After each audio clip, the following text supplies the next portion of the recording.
Today, we'll see study of bacterial pathogens from medical microbiology MB331, and our topic is Escherichia coli.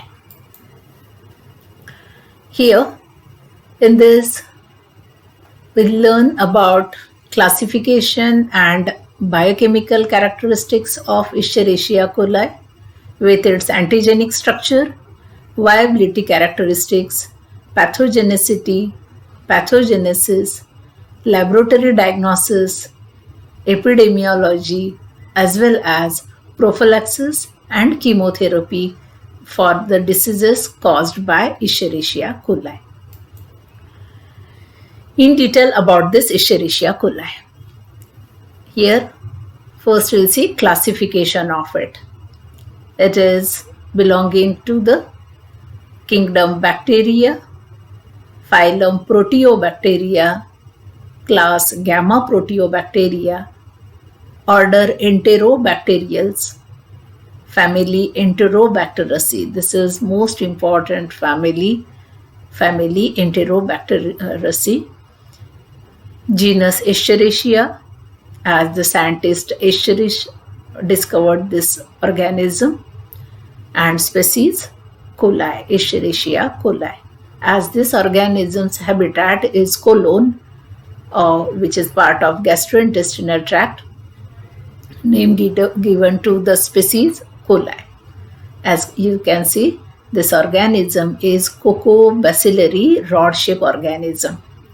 Large number of fimbriae as well as a pili present all over the body of this organism. So these are peritracheous flagella, and the smaller one, these are the fimbriae. This organism is facultative anaerobic microorganism. That is, it can grow in the presence of oxygen as well as somewhat anaerobic microaerophilic condition also this organism prefer for its growth. It is found in gastrointestinal tract of humans and as well as all other mammals.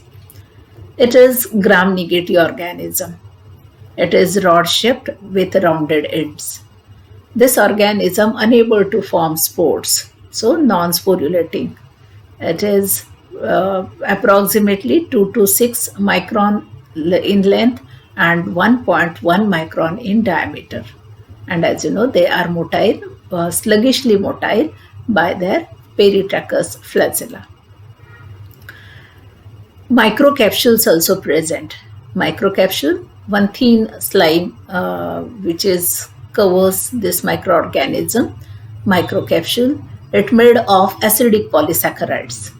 Large number of fimbriae pili, they are present, and there are different kinds of fimbriae.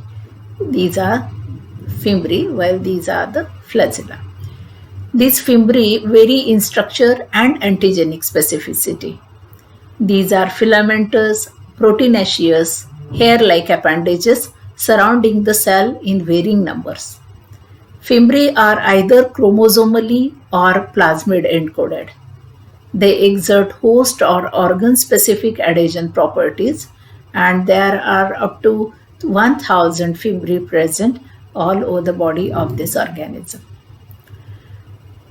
Now we'll see antigenic structure of E. coli. Here, scientist Kaufman in 1940 identified various antigens by using serological methods.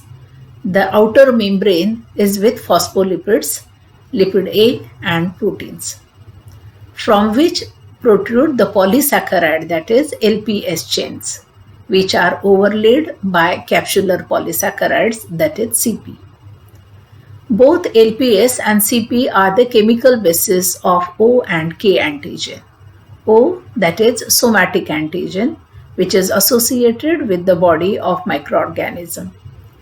Lipid A is linked to O-specific polysaccharides through an oligosaccharide linkage region called core region. There are two main variations observed in E. coli: smooth to rough variation. Because of a loss of O-specific polysaccharide moiety results in mutation in the microorganism from smooth, that is S, to rough, that is R form of the bacteria. R mutants express RLPS, which consists only of lipid A and the core oligosaccharide. In case of a K antigens, total number of identified K antigens are 100. They are acidic polysaccharides, and two groups are present in this acidic polysaccharides, group 1 and group 2. Here group 1 is of a high molecular weight. It is called as A type of a antigen, related to the Klebsiella capsular antigen. They are stable at pH 6 when heated at 100 degrees Celsius. While in the group B, which is also called as a group 2 and L, that is labile antigen, having lower molecular weight. They are related to the K antigens in Neisseria meningitidis, as well as a Haemophilus influenzae. As they are heat labile, they are called as a L antigens also. O, which is somatic antigen, it is lipopolysaccharide present in the cell wall of a microorganism. That they are labeled as O groups from 1 to 181. 7 have been included in this: O31, O93, O8, O67, O72, O94, and O122. These O antigens are not type or a species specific. There are numerous cross reactions occur. This is heat stable antigen, and it is not activated by heating at 100 degrees Celsius for more than 2.5 hours. Next and important antigen present in the E. coli is a flagellar antigen. As you know, it is peritracheous in nature. Large number of flagella are present. So here the flagellin protein present in the flagella is nothing but a H antigen of this organism. It is heat labile antigen. It is heat labile protein. More than 50 H antigens have been identified. They are numbered from H1 to H56. Similarly, because of fimbriae, there are F antigens. They involved in the adhesion process, and they are expressed at 37 degrees Celsius but not at 18 degrees Celsius. They are again heat labile, and they agglutinate a variety of erythrocytes that can be used for their characterization, as well as in the laboratory diagnosis. Next part in the study of Escherichia coli is its cultural characteristics. They are facultative anaerobic organisms, and they are chemoorganotrophic. Their optimal growth temperature is 37 degrees Celsius, and after inoculation and incubation for 18 to 24 hours at 37 degrees Celsius, you can see large colonies which are up to 2 to 3 millimeter. The colonies are circular, convex, and non-pigmented on nutrient agar.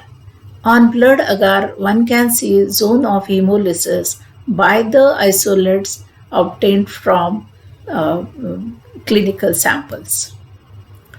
Some strains produce beta hemolysis, so you can see zone of hemolysis around the colonies on blood agar.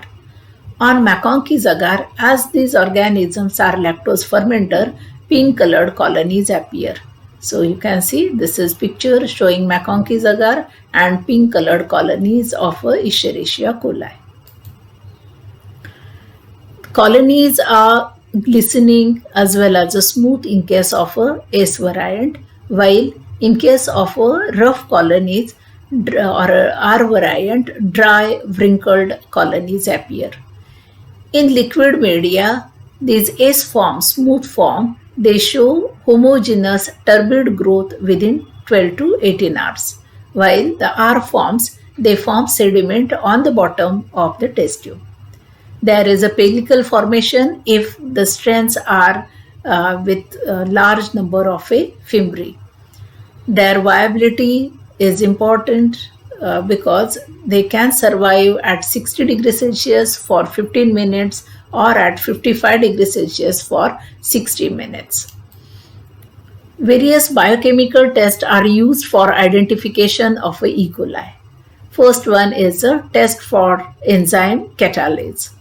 These E. coli species, they are catalase producers, so test is positive. Second test is negative for oxidase.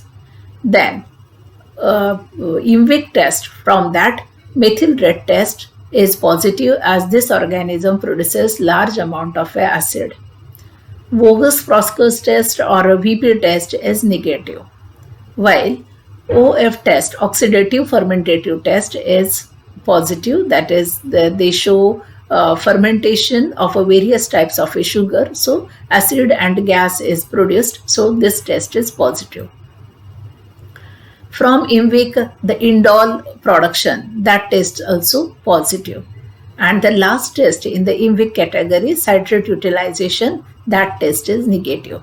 Means in case of a IMVIC test, first two tests, indole production and methyl red, the test, they are positive, and VP, that is Voges-Proskauer, and citrate utilization, that is negative. First two tests positive, last two tests negative. In case of a urease test, that test also negative, that is no production of a urease enzyme, while nitrate reduction test is positive and H2S production test negative. So these are important biochemical tests used in the identification of microorganism during laboratory diagnosis. For gas, that is for H2CO2 production, test is positive. For gelatin liquefaction, test is negative. Some strands, they may show hemolysis, so here hemolysis, that test is positive for some strands, mainly from the clinical sample from the patients. Then test for the utilization, fermentation of various sugars. This is important test, as this organism can ferment glucose, lactose, mannitol, arabinose and sorbitol. The test is positive for acid as well as for the gas production. While in case of a sucrose, this is non-reducing sugar and organisms show variable type of a test. Majority of the times test is negative for sucrose. So this is all about biochemical characteristics which are used in the identification of the microorganisms in the laboratory diagnosis. Now test for, next part is pathogenicity and virulence factors. Pathogenicity, that is how that microorganism able to cause disease in human being, and which are the virulence factors which help in the disease production. So here you can see list of infection in this slide, where there is a bladder and kidney infections. Majority of urinary tract infections are by this E. coli.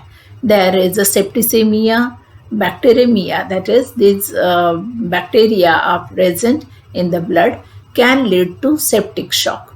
There is a hypotension as well as a fever. It may be complicated by uremia.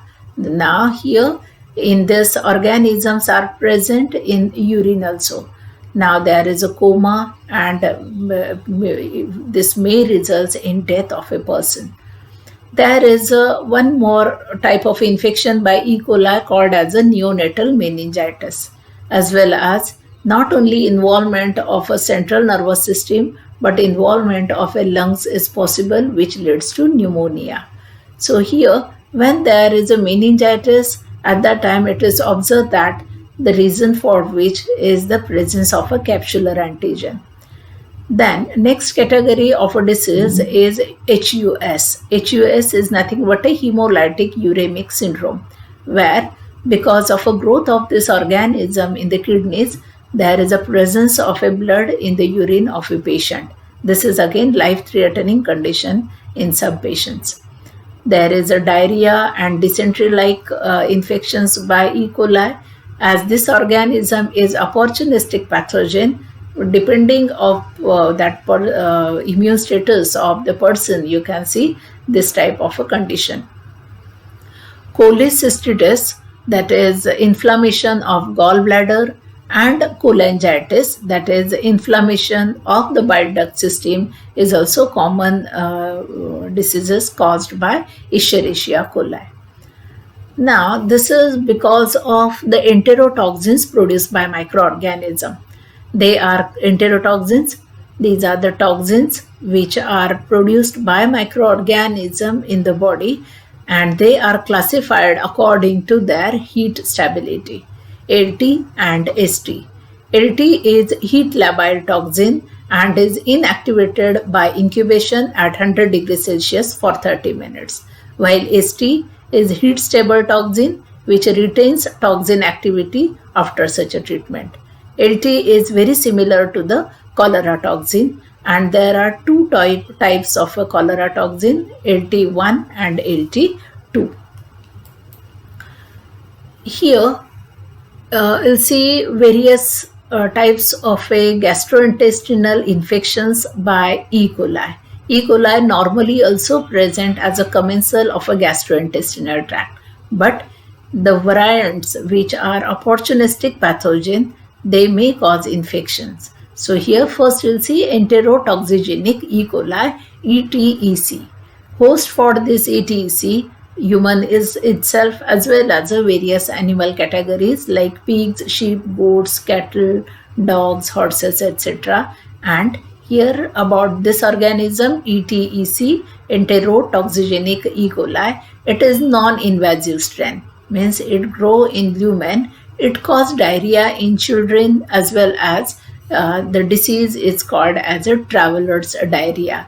That is given during traveling, this organism with water or food enters in gastrointestinal tract, as there is the variation in the microorganisms which are already present in the gastrointestinal tract, and these newcomers, one can see traveler's diarrhea in the patient.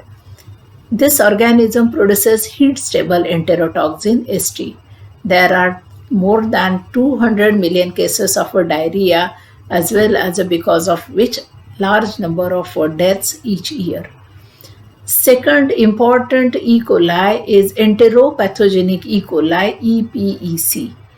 This is again present in the human, rabbits, dogs, cats, and horses. They serve as a reservoir of it and has an array of a virulence factor similar to Shigella toxin.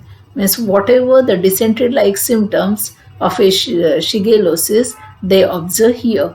It is moderately invasive and it elicits an inflammatory immune response in the patient. Third important E. coli is EIEC. This is also called as a entero-invasive E. coli. This found only in human, and it causes a syndrome that is identical to shigellosis with profuse diarrhea and high fever. Lastly, enterohemorrhagic E. coli, EHEC. This one again present in human, cattle, and goats, and as name indicates, there is a presence of a blood in the stool, in the feces of a patient.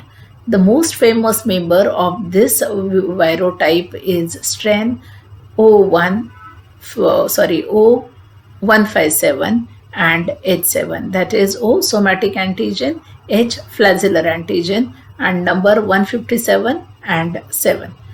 This causes bloody diarrhea in the patient. The first one, enterotoxigenic E. coli. The pathogenesis is like this. This is the organism which enter in the lumen in the gastrointestinal tract of the person.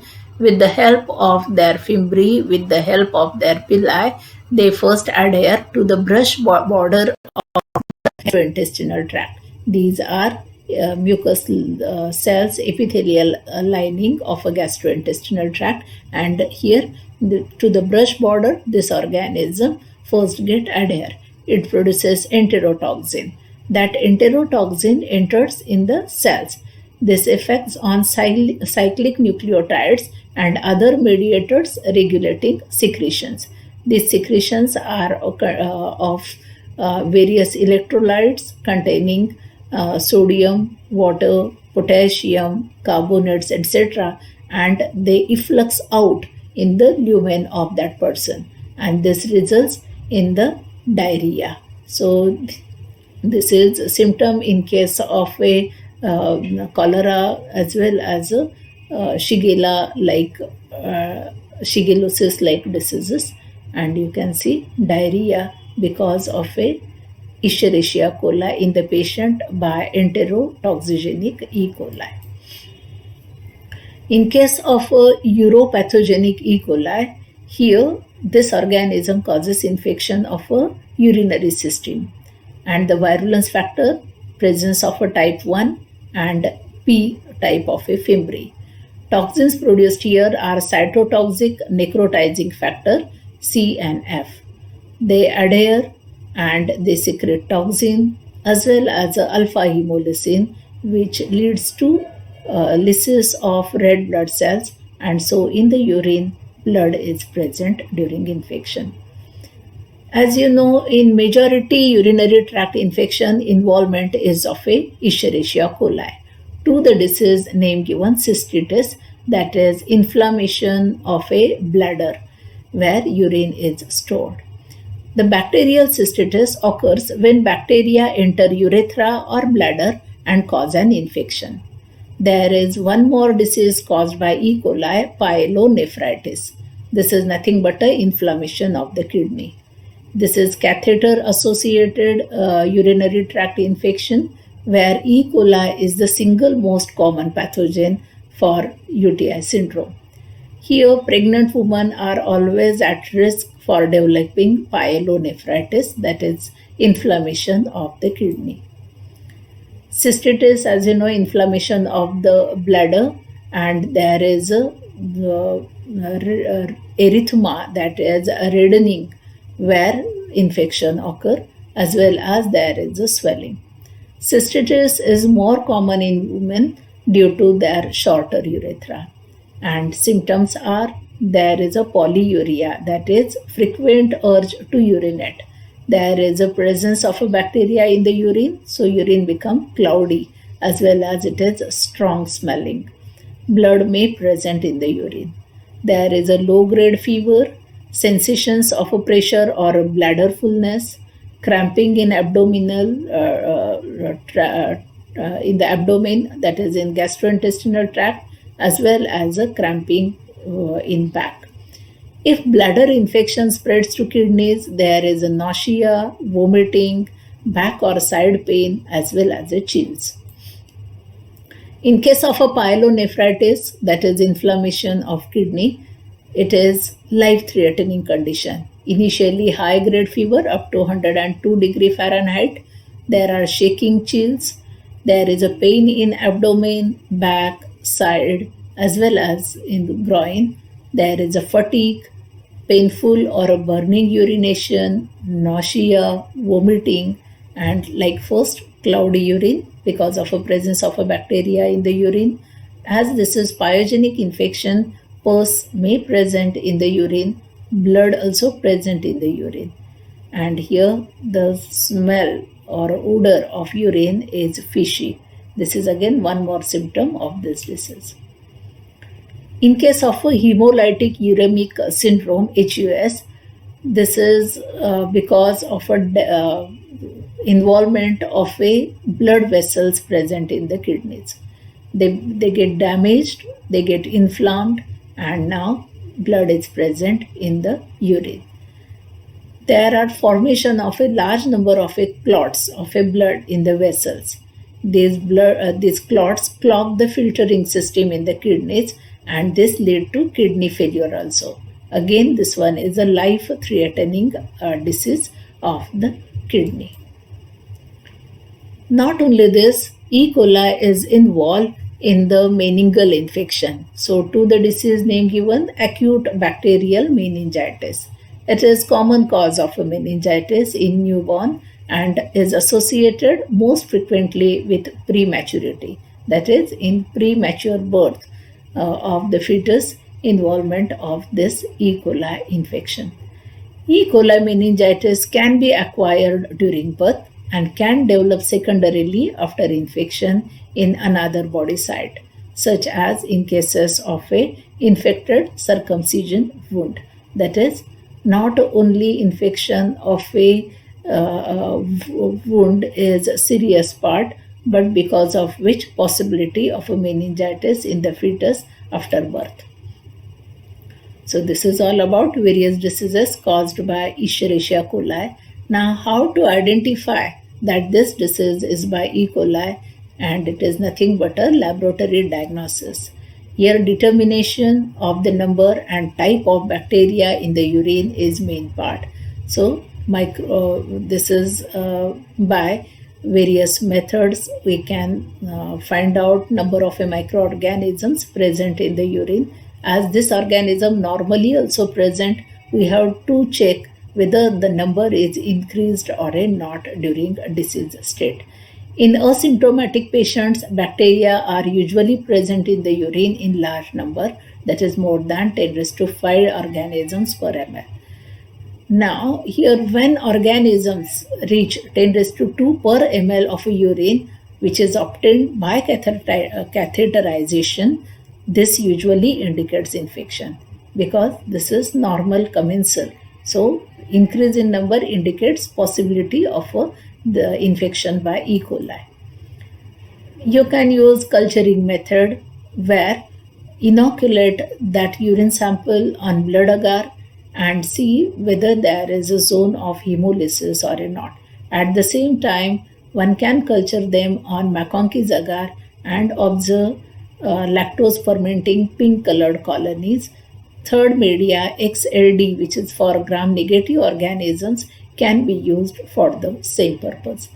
Biochemical test, as you know, various sugar fermentation test, various enzyme test, IMPIC test, they can be used for identification. This organism is lactose fermenting. This organism is able to produce certain types of a indole like substances by using various media like peptone water, etc. That test can be used as a biochemical test. Serologic test can be used. These are used for determining the clinical significance of an isolate and for epidemiologic purpose. In asymptomatic patient, laboratory diagnosis is slightly different. We have to collect 2 consecutive urine specimens should be examined bacteriologically before therapy is instituted. 10 raised to 5 bacteria of a single species per milliliter should be demonstrable in both specimens. Next part is of epidemiology. That is, here we have to consider spread of disease, and it is estimated that more than 73,000 illnesses are observed due to E. coli O157 strain number each year in US, leading to number of cases of hospitalization as well as deaths. It is important cause of acute renal failure in children. It is commonly found in the lower intestine of a warm-blooded organism. It is commensal, mostly harmless, but some can cause serious food poisoning. Some organisms which are STEC, that is Shiga toxin producing E. coli, cause severe foodborne disease. And primary source of this organism is uncooked or a undercooked type of a meat products, raw milk, as well as a fecal contamination of vegetables. In most cases, the illness is self-limiting, but it may lead to life-threatening disease, including HUS in young children and elderly. So, how to prevent these infections by E. coli? As you know, it is commensal, it may contaminate environment. In hospitals, opportunistic enterobacteriaceae family members are commonly transmitted by personal instruments or parenteral medications. Their control depends on hand washing, this is very important, rigorous asepsis, sterilization of equipment, disinfection, restraints in IV therapy, and strict precautions in keeping the urinary tract sterile. It is heat sensitive, so in preparing food at home, be sure to follow basic food hygiene practices such as cook thoroughly. In the treatment part, as you know, this organism is susceptible to number of drugs. Antibiotics can be used for the treatment, but nowadays multi drug is major problem, so antibiotic sensitivity tests are essential. Diarrhea patients usually need only symptomatic relief. Antibiotic treatment may prolong in the fecal carriage or increase the risk of a secondary complications. Treatment of a bacteria and septic shock is essential because there is a chances of a dehydration because of for this restoration of a fluid and electrolyte balance by rehydrating patient is requirement. In case of a uncomplicated UTI, oral antibacterial can be introduced. So here example is of a beta-lactam ampicillin, beta-lactam group of drugs like ampicillin, amoxicillin, cephalexin. While in the quinolone category, ciprofloxacin and levofloxacin can be used. For certain infections of a E. coli, nalidixic acid also used in the treatment. So this is for the complicated UTI pyelonephritis use of such a types of drugs. So this is all about various diseases of E. coli, their treatment as well as prophylactic measures for it. Thank you very much.